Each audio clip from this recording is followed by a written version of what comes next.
উপস্থিত শ্রী ভক্তবৃন্দ সকলে শ্রী চরণ কমলে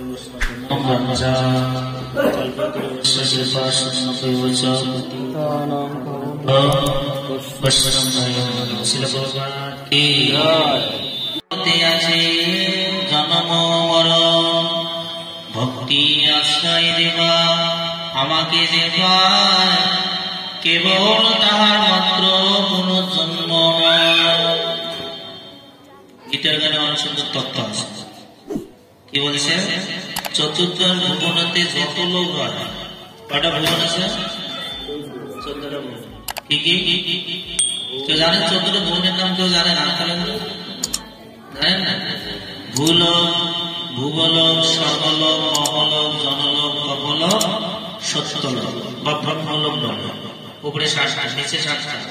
অতল, বিতল, সুতল, তলাতল, মহাতল, রসাতল, পাতাল। আমরা আছি কোথায়? আমরা আছি মাঝে। আমরা যদি ভালো কর্ম করি ঊর্ধ্ব লোকে যাব, আর যদি খারাপ কর্ম করি তাহলে নিম্ন লোকে যাব। তাহলে এই জন্য বলছে চতুর্দশ ভুবনেতে যত লোক হয় ব্রহ্মলোক পর্যন্ত সে নিত্য কেহ নয়। এখানে কি বুঝাইতে চাইছেন? বলছে পাতাল লোক পর্যন্ত, ব্রহ্মলোক পর্যন্ত কেউ বাঁচবে না, নিত্য না। ব্রহ্মলোক পর্যন্ত 4টি দুঃখ আছে। কি কি 4টি দুঃখ কেউ জানেন? একদম পাতাল লোকের বাসাটা কাজ,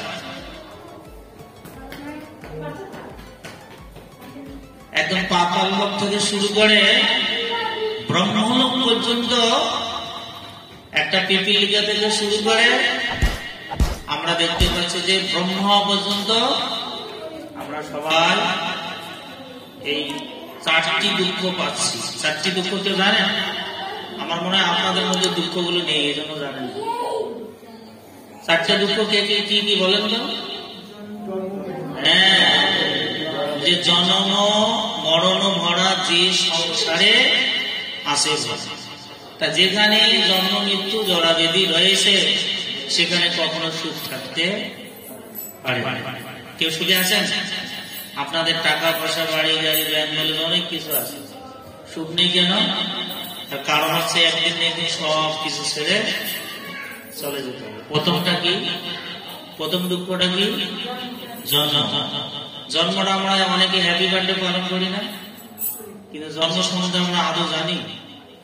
ভক্তিবিনোদ ঠাকুর বা কপিল দেব দেবতী মাতাকে বর্ণনা করে শ্রবণ করিয়েছে ভাগবতমে 3য় স্কন্ধ, যে একটা শিশু 10 মাস 10 দিন মাতৃগর্ভে থাকে। ওখানে খুব আরামে থাকে নাকি? শুধু ঘুমায় আর খায় নাকি? না, ওখানে ভীষণ কষ্ট পায় মাতৃগর্ভে। ওখানে কথা বলতে পারে না, কিছু বলতে পারে না, এমনকি তাকে হাজার হাজার কৃমিকীট তাকে দংশন করলো, সে প্রতিবাদ করতে পারে না, নড়াচড়াও করতে পারে না, কোন অভিযোগ জানাইতে চাইলেও পারে না। এই জন্য ভক্তিবিনোদ ঠাকুর বলছেন, জননী যতরে শিলম যতন বিষম বন্ধন পাশে।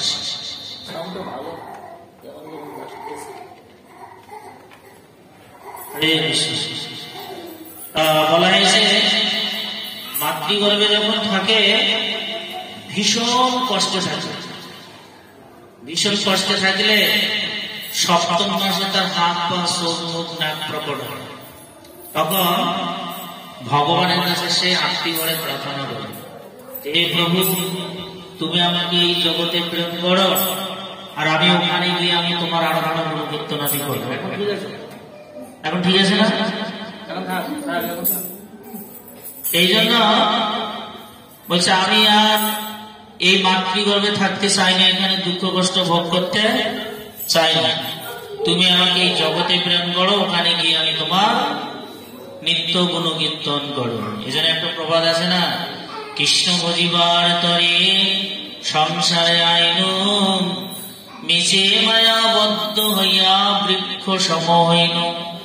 কি জন্য এসেছে এই সংসারে? আর কৃষ্ণ ভজন করার জন্য, কিন্তু এই জগতে এসে আমরা ভগবানকে ভুলে গিয়েছি। এজন্য দেখবেন একটা শিশু যখন জন্মগ্রহণ করে কান্না করে না হাসে? কান্না করে না হাসে? কান্নাটা কখনো হ্যাপি বার্থডে হয়? হ্যাপি বার্থডে আপনারা হ্যাপি বার্থডে পালন করেন তো? কান্নাটা কোনোদিন হ্যাপি বার্থডে হবে? তাহলে কেন আমরা হ্যাপি বার্থডে পালন করি? কে জানেন? বলেন দেখি কেন হ্যাপি বার্থডে পালন করি? তার কারণ হচ্ছে যে এই জগতে কেউ যদি জন্মগ্রহণ করে হরিভজন করে ভগবত ধাম প্রাপ্ত হয়, তবে তার জন্মটা হ্যাপি বার্থডে। কেননা তার জন্মটা সার্থক হয়ে যায়। আর যদি সে এই দুর্লভ মনুষ্য জন্ম পাওয়ার সত্ত্বে যদি হরিভজন না করে, পুনরূপী জন্ম পুনরূপী মরণম পুনরূপী মাতৃ জঠরে তাকে বারবার অনাদিকাল ধরে 40 লক্ষ জনি ভ্রমণ করতে হবে। তাহলে এইভাবে আমরা দেখতে পাচ্ছি যে জন্মটা কখন সার্থক হবে? যখন কেউ এই জন্ম পেয়ে যখন হরিভজন করবে, ভগবানের আরাধনা গুণকীর্তন করবে, তখনই তার জন্মটা হচ্ছে হ্যাপি। আর যদি এই দুর্লভ মনুষ্য জন্ম পেয়ে যদি হরিভজন না করে, তাহলে কোনোদিন সে ভগবত ধামে যেতে পারবে না। পুনরূপী তাকে আবার জন্মগ্রহণ করতে হবে। এই জন্য বলছে জন্মটা কিন্তু একটা দুঃখের না জন্ম। তারপরে কি? জন্মের পরে কি বেদি হয় না? বেদি। এমন কেউ আসে লেখে দিতে পারবেন যে প্রভু আমার কোনো রোগ নেই? কি রোগ আছে কি নেই? কারো মাথার ব্যথা, কারো পেটের ব্যথা, কারো দাঁতার ব্যথা, কারো হাতের ব্যথা, একটা না একটা সমস্যা আছে। এই জড় জগৎটাই হচ্ছে সমস্যার জগৎ। এজন্য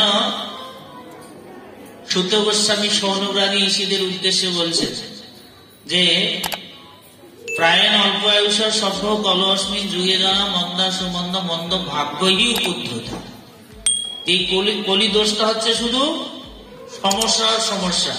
প্রায়ণ অল্প আয়ুষ, সকলের আয়ু হচ্ছে অল্প না?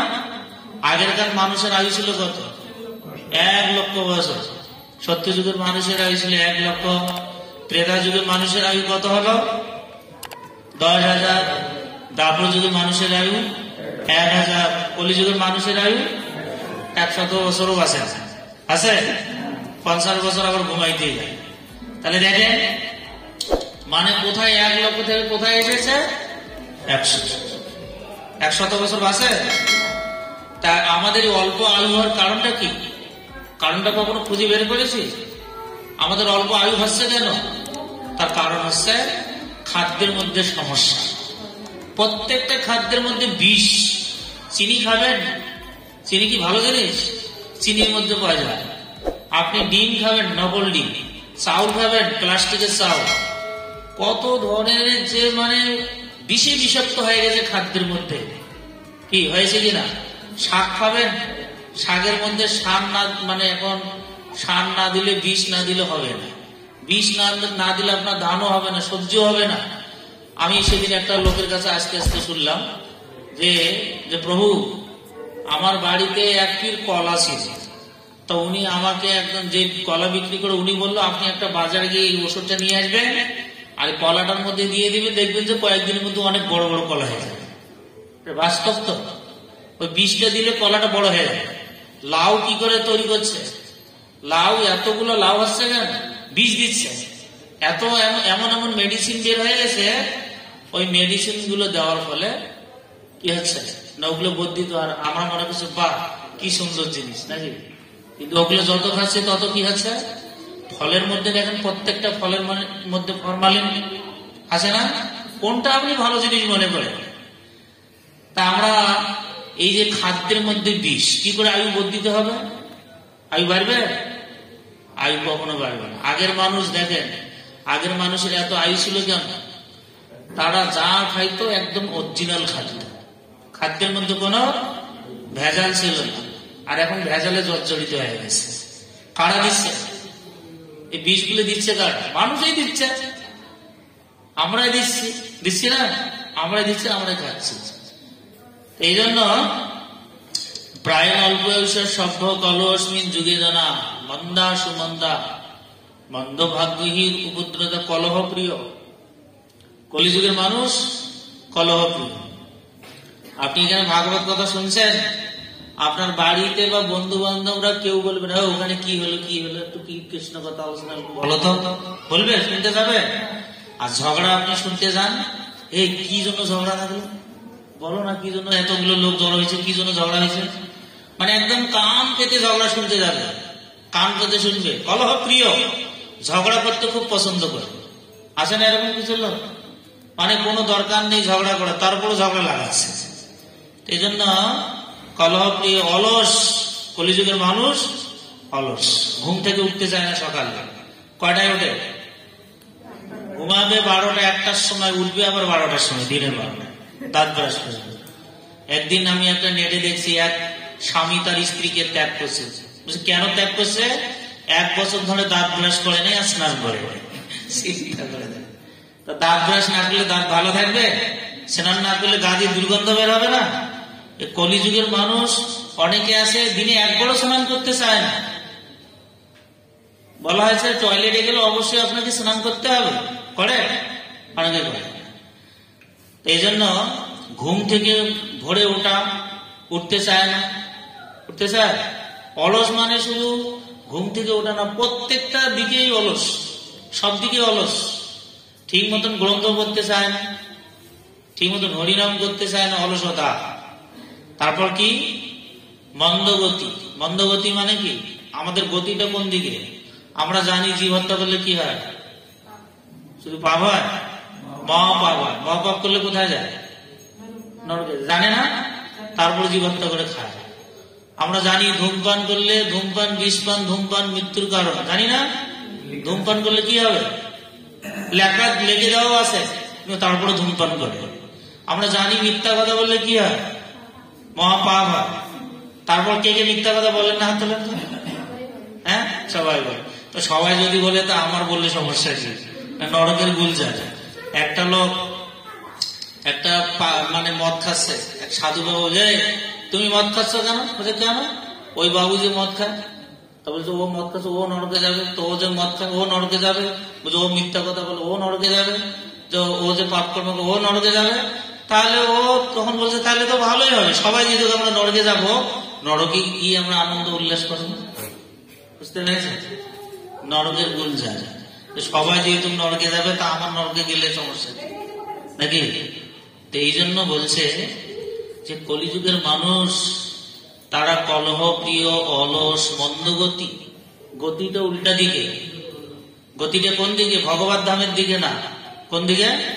নরকের দিকে। মন্দ ভাগ্য। এই জন্য বলা হয়েছে কলের দোষ নিধি রাজন অস্তিয়াক মহান গুণ।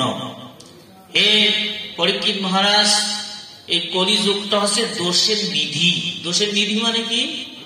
নিধি মানে হচ্ছে সমুদ্র, শুধু সমস্যা আর সমস্যা। কিন্তু এক মহান গুণ, একটা মহৎ গুণ আছে। কীর্তনাথ দেবস্ব কৃষ্ণ সঙ্গ মুক্ত পরম রজিত। কেউ যদি হরে কৃষ্ণ মহামন্ত্র জপ কীর্তন করে, ভগবানের চরণে আত্মসমর্পণ করে, তাহলে সে এই সমস্যা থেকে উত্তীর্ণ হয়ে গোলকধাম প্রাপ্ত হবে। এই জন্য বলছে এই কলিযুগটা হচ্ছে সমস্যার জগৎ। জেলখানায় যেমন শান্তি আছে, জেলখানায় যেমন কষ্ট আর কষ্ট, তা ভগবানের সাম্রাজ্যের মধ্যে এই জড়জগৎটা হচ্ছে জেলখানা সদৃশ। শুধু এই পৃথিবী না, ব্রহ্মলোক পর্যন্ত জেলখানা সদৃশ। ব্রহ্মলোক জেলখানা। শাস্ত্রে বর্ণনা করা আছে ব্রহ্মলোকের থেকেও শ্রেষ্ঠ হচ্ছে পৃথিবীতে। এই পৃথিবী, কেননা পৃথিবীতে ভগবান আবির্ভূত হয়ে বহুবিধ লীলা বিলাস করছেন। আমরা যারা পৃথিবীতে জন্মগ্রহণ করেছি অত্যন্ত ভাগ্যবান, ভাগ্যবতী। আমরা যদি ভগবানের এই লীলা শ্রবণ কীর্তন আদি করি, নিশ্চিত গোলকধাম প্রাপ্ত হয়ে যাবে। এই জন্য বলছে জন্ম জরা আছে। জরা মানে কি?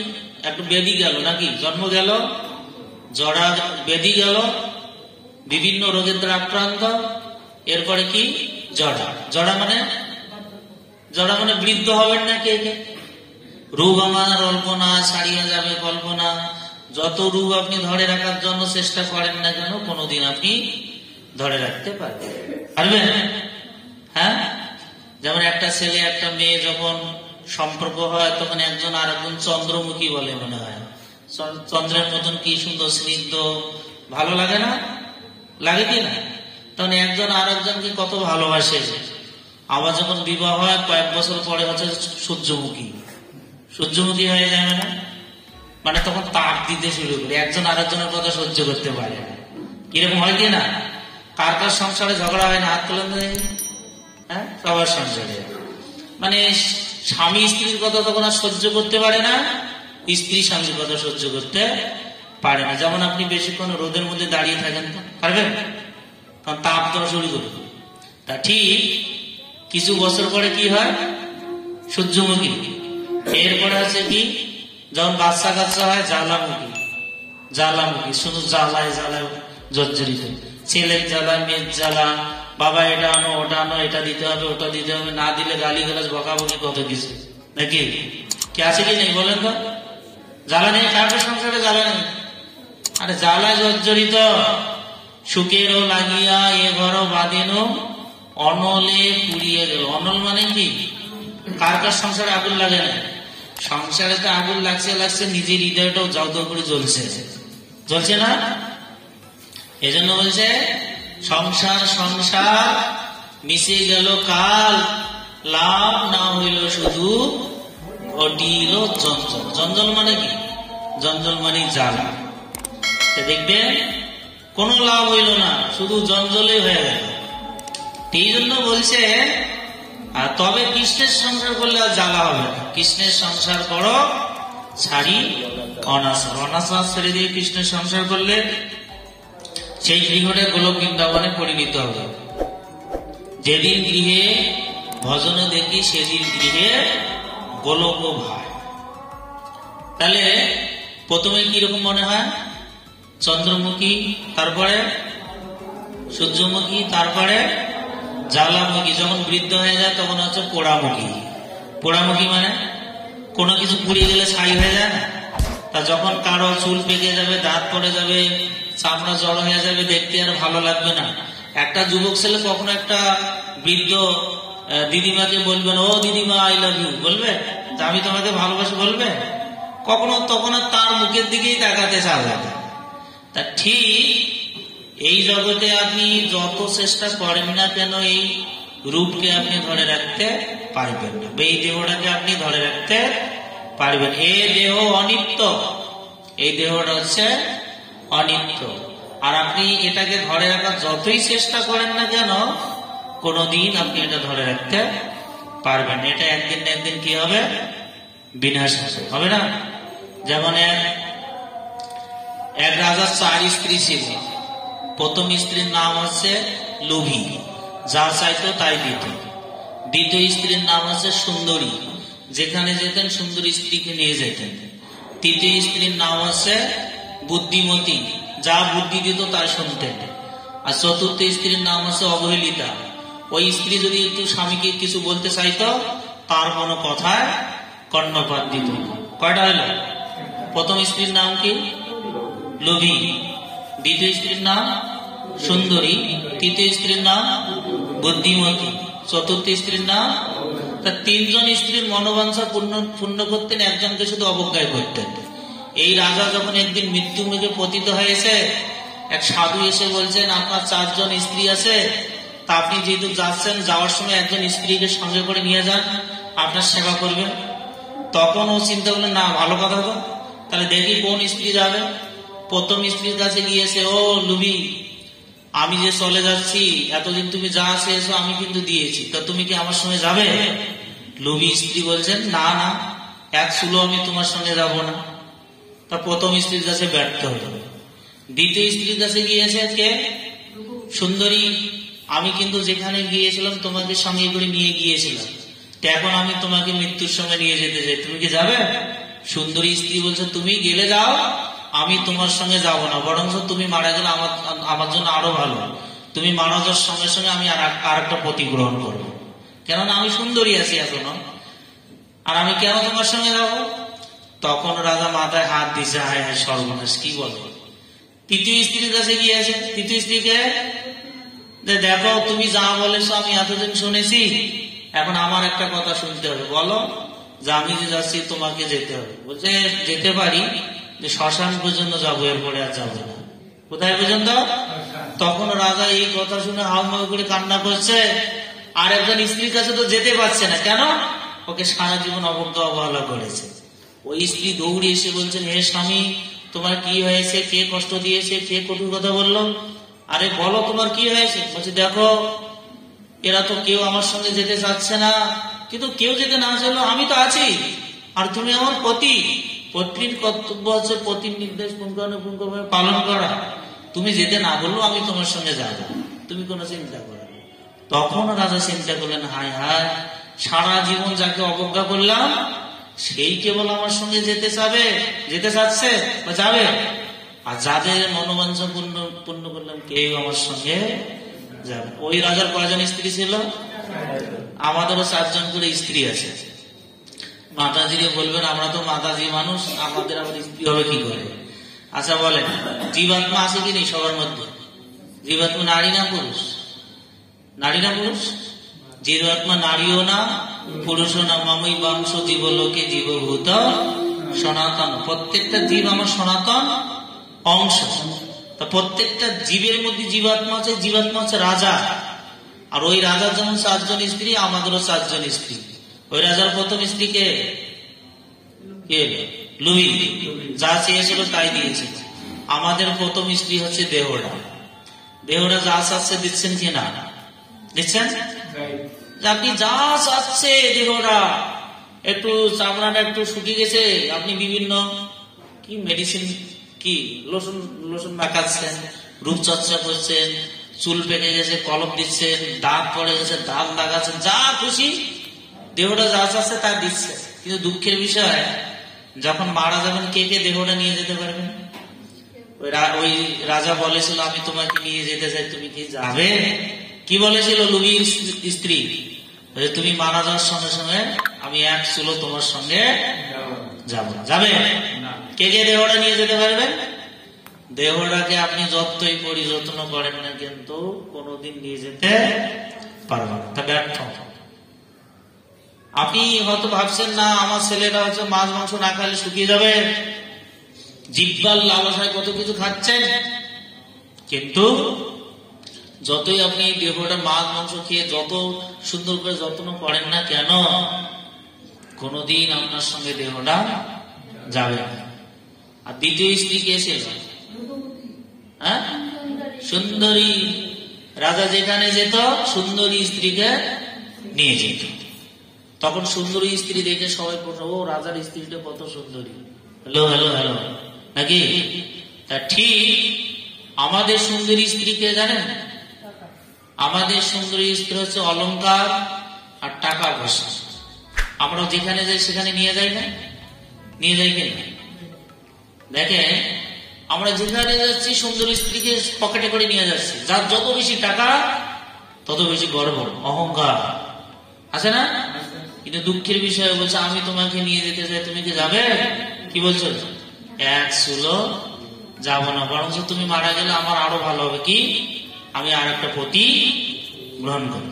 আপনি তুলসীর মালা না পড়ে স্বর্ণের মালা পড়েছেন, মারা যাওয়ার সঙ্গে সঙ্গে আর আপনার ছেলে মেয়ে ওটা খুলে দিবে, নেবে না? নেবে কি না? আরেকজনের গলায় যাবে। আপনি কোটি কোটি টাকা ব্যাংক ব্যালেন্স করেছেন, মাথার ঘাম পায়ে ফেলে অক্লান্ত পরিশ্রম করে, মারা যাওয়ার সঙ্গে সঙ্গে ওই ব্যাংক ব্যালেন্সের টাকা কে নিবে? আরেকজনের কাছে চলে যাবে। এই জন্য বলছে, তুমি মারা গেলে আমি আর একটা পতি গ্রহণ করবো, মানে আরেকজনের কাছে চলে যাবে। তাহলে যাবে, টাকা পয়সা যাবে। আমরা এই জগতে কাকে ধনী বলছি? যার টাকা পয়সা আছে, নাকি? আসলে সে ধনী না। রায় রামানন্দ চৈতন্য মহাপ্রভু যখন গদাবরীত্রী কথোপকথন হয়েছিল, মহাপ্রভু প্রশ্ন করেছিলেন, হে রায় কহ, এই জগতে ধনীর মধ্যে কোন ধনী শ্রেষ্ঠ? রায় কহে, কৃষ্ণ প্রেমধন আছে যার, সেই ধনী শ্রেষ্ঠ। কোন ধনী শ্রেষ্ঠ? যার মধ্যে কৃষ্ণ প্রেমধন আছে। তা কৃষ্ণ প্রেমধনটা কি? কৃষ্ণ প্রেমধনটা কি? কৃষ্ণ প্রেমধনটা হচ্ছে গোলকের প্রেমধন, হরিনাম সংকীর্তন। হরিনাম সংকীর্তনটা হচ্ছে গোলকের প্রেমধন। এটা সাধারণ কোন সম্পদ না। এটা গোলকধাম থেকে স্বয়ং কৃষ্ণ রাধারানীর গুহার মধ্যে প্রবেশ করে রাধার ভাবকান্তি অবলম্বন করে তিনি ওই গোলকের প্রেমধনটা নিয়ে এসে অকাতরে জাতি বর্ণ ধর্ম নির্বিশেষে বিতরণ করছেন। এনেছি ঔষধি মায়া লাসিবার লাগি হরিনাম মহামন্ত্র লও তুমি মাগি। মাগি মানে চেয়ে নাও। চাওয়া তো দূরের কথা, সাধুরা জোর করে দেয়, তারপরও হরিনাম নেওয়ার মানে নিতে চায় না। দেখো এই জন্য বলছে কৃষ্ণ প্রেম বিনা দরিদ্র জীবন। যার মধ্যে কৃষ্ণ প্রেম নেই তার জীবনটাই দরিদ্র। তাহলে ধনীকে কৃষ্ণ প্রেম ধন আছে যার, সেই হচ্ছে প্রকৃত ধনী। তা বুদ্ধিমান ব্যক্তির কাজ হচ্ছে যে টাকা পয়সা আপনার সঙ্গে যাবে না। টাকা পয়সা যাবে। বিষয়ী লোক ছিল, ও জ্যোতিষী হাত দেখে বলছে 1 সপ্তাহের মধ্যে মারা যাবে, অজ্ঞান হয়ে পড়ে গেছে। আবার চেতনা ফিরে আসলে বলছে একটা ভালো সংবাদ আছে, কি মারা যাবেন বটে কিন্তু স্বর্গলোকে যাবেন। এটা শুনে আবার খুব খুশি হয়ে গেছে। আবার কিছুক্ষণ হাত দেখে বলছেন আর একটা দুঃখের সংবাদ, স্বর্গলোকে যাবেন বটে কিন্তু এত মশার জ্বালায় আপনি ওখানে স্থির থাকতে পারবেন। আবার অজ্ঞান হয়ে পড়ে গেছে। আবার যখন চেতনা ফিরে এসে বলছে একটা ভালো সংবাদ আছে, কি মশা আছে বটে, স্বর্গের রাজা ইন্দ্র আপনার দুঃখ দেখে একটা মশারি দিবে। এটা শুনে আবার খুব খুশি হয়েছে। আবার কিছুক্ষণ পর আর একটু দুঃখটা কি মশারি দিবে বটে, মশারির মধ্যে না একটুকু ছিদ্র আছে। তা আপনি এক কাজ করেন, ওই ছিদ্রটুকু বন্ধ করার জন্য সঙ্গে করে শুতে নিয়ে যায়। ওই লোকটা বলছে আরে মশাই আপনি পাগল আছেন নাকি? কেন কেউ কি মৃত্যুর সময় শুতে নিয়ে যেতে পারে? তখন বলছেন যে আপনি টাকা পয়সা বাড়ি গাড়ি এত কিছু করার সত্ত্বেও যদি মৃত্যুর সময় ওই মশারি ছিদ্রটুকু বন্ধ করার জন্য শুতে নিয়ে যেতে না পারেন, তাহলে আপনার মতন মহামূর্খ আর এই জগতে কি আছে বলেন? আপনারা কে শুতে নিয়ে যেতে পারবেন? টাকা পয়সা তো দূরের কথা, তো যাবে। তাহলে দেখেন যে জিনিসগুলো আমরা নিয়ে যেতে পারবো না তার পিছনে কত ধাবিত হচ্ছে। মাথার কাম পায়ে বলে অক্লান্ত পরিশ্রম করছি। যেমন ধরুন আপনার ছেলে আমেরিকায় গিয়েছে, 1 লক্ষ টাকা উপার্জন করছে, বসুন্ধরা মার্কেটে গিয়েছে, দামি জিনিস ক্রয় করছে। মার্কেট থেকে যখন বের হচ্ছে হঠাৎ করে ছিনতাই করে নিয়েছে। আনন্দ পাবে না দুঃখ পাবে? হ্যাঁ ঠিক। আমরা সবাই মার্কেট করছি। কি মার্কেট করছি? সুন্দর একটা বাড়ি, গাড়ি, নারী, কোটি কোটি টাকা, ব্যাংক বলে সবকিছু সংগ্রহ করছি। কিন্তু মৃত্যুরূপী কাল সন্ত্রাসীর মতন সব ছিনতাই করে নিবে। আদৌ আপনাকে কোনো কিছু নিয়ে যেতে দেবে না? নিয়ে যেতে পারবেন মনে হয় আপনারা নাকি? কোনো কিছু নিয়ে যেতে পারবো না। কি নিয়ে যাব? হরে কৃষ্ণ কৃষ্ণ কৃষ্ণ হরে হরে, হরে রাম রাম রাম। এই হরিনামেই যাবে সঙ্গে, অন্য কিছু যাবে না। এই জন্য বলছে নাম বিনা নাহি গো ত্রিভুবনে। এই হরিনাম ব্যতিরিক্ত ত্রিভুবনে অন্য কোনো বস্তু নেই। এই জন্য তা বলছে এই কয়টা গেল? প্রথম স্ত্রী, দ্বিতীয় স্ত্রী গেল নাকি? তৃতীয় স্ত্রী কে ছিল? ওই রাজা বুদ্ধিমতী। তা বুদ্ধিমতী স্ত্রী যা বলতো তাই শুনতেন। আমাদের বুদ্ধিমতী স্ত্রীকে জানেন? বুদ্ধিমতী স্ত্রী হচ্ছে আত্মীয় স্বজনেরা, প্রতিবেশীরা। কেন? কি বুদ্ধি দেয়? ভালো করে লেখাপড়া করো, ইঞ্জিনিয়ার হও, ডাক্তার হও। আর যদি কেউ অল্প বয়সে হরিনাম জপ করে, তিলক করে, মালা করে, কিরে এসকাটনে গেছ সকালে সকাল, মানে স্কন্ধ বলতে পারেন, এসকাটন অনেকে দেখেন, এসকাটনে গেছিস, এই বয়সে আবার হরিনাম কেষ্ট শুরু করছ, তিলক মালা। আরে এগুলো বাদ দাও, আগে লেখাপড়া করো, বিদেশে যাও, টাকা ইনকাম করো, আর যখন ওই বয়স হবে তখন তুমি কেষ্ট চলবে। দেখেন যে ব্যক্তিরা উপদেশ দিচ্ছে তারা নিজেরাই কিন্তু করে না, অথচ নিজেরাই বৃদ্ধ হয়ে গেছে না? আচ্ছা, কেউ কি মৃত্যুর কথা জানে? তা কি করে বলে যে এখন সময় হয়নি, এখন এগুলো করার দরকার নেই? তা ধ্রুব মহারাজ, প্রহ্লাদ মহারাজ কত বছর বয়সে হরিভজন করেছিল? বৃদ্ধ বয়সে। তাহলে কি করে আমরা বলি যে এখন আমাদের সময় হয়নি? যে কোনো মৃত্যু ঘনিয়ে আসছে। এজন্য আমাদের কি করা উচিত? আমাদের পুরীতে গিয়েছিলাম, তো ওখানে এক বাবাজি তিনি বৃন্দাবনে গেছেন, বলছে প্রভু আপনারা ভালো কাজ করছেন, এই যে বয়স থাকতে আপনারা সাধন ভোজন করছেন, বিভিন্ন ধাম আদি দর্শন। এই মাতাজি এসে কথা বলছে কেন? বল কি হচ্ছে? হ্যাঁ, আপনারা এই বয়সে এগুলো করছেন, আমাদের দ্বারা আর হয় না প্রভু।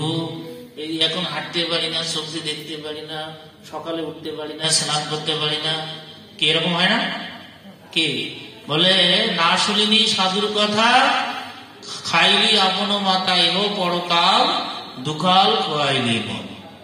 বৃদ্ধ বয়সে কি আর হরিভজন হবে? এই জন্য সময় থাকতে সাধন ভজন করা উচিত। তো এইভাবে আমরা দেখতে পারি ওই আত্মীয় স্বজন প্রতিবেশীদের কথা অনুসারে আমরা হরিভজন করি না। আর যখন বৃদ্ধ যখন মারা যাবো, আত্মীয় স্বজনরা আসবে, কিন্তু আসবে না? আসবে, একটা বাঁশের তলা সাজাবে, দুইজন সামনে দুইজন পেছনে দুইজন, সবাই বলবে বল হরি হরি বল বল হরি। ওর মাথাটা কিন্তু বাধা থাকবে, সব বাধা থাকবে।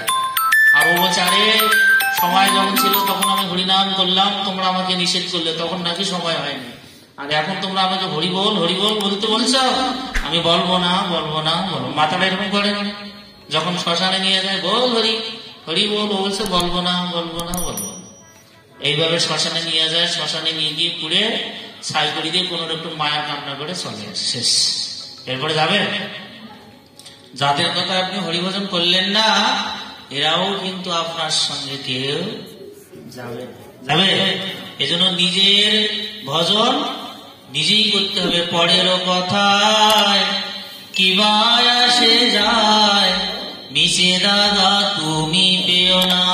পরের কথা কান দিলে হবে না, নিজের সাধন ভজন নিজেকে করতে হবে।